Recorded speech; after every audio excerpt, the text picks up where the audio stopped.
Hello everyone, ఇక్కడ మా మేనకోడలు వచ్చి మా బావకి స్టిల్స్ చెప్తుందండి. మామ ఎలా దిగు అని. మా అక్క వచ్చి మీ మామకే చెప్తావా, నేను దిగకూడదని వచ్చింది. ఇంకా చూడండి, మధ్యలో మేము కూడా ఎంటర్ అయ్యామండి.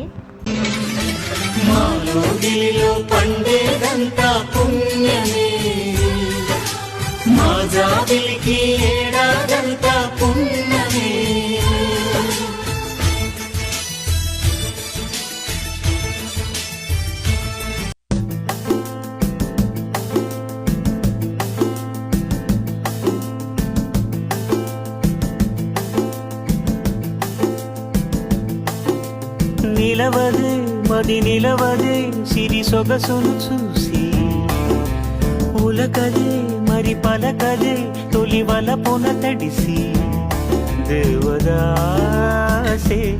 కాళిదాసై ఎంత